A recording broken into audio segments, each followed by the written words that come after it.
Hello everyone, how are you? At this point, pag-uusapan natin ang dalawang salita, two words.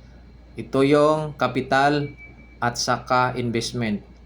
Talking of capital, it refers to financial asset or physical asset available to use. Halimbawa, pera. May available ka na pera para magamit mo in case.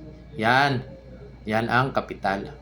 Tungo naman tayo sa investment, ito yung tinatawag na allocating those capital. Ina-allocate mo yung pera mo o capital or resources in order to generate income or profit in the future.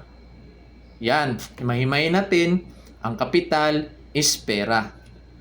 Perang available. And then, investment, ito yung pag-a-allocate mo sa yung pera na available upang maging kapaki-pakinabang.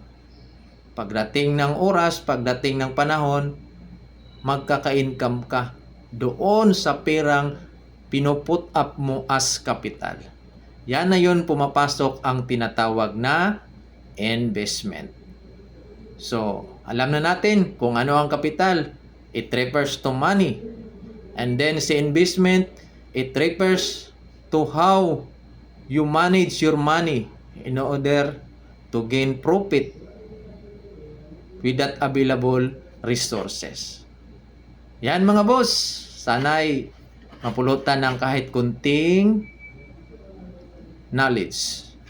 God bless.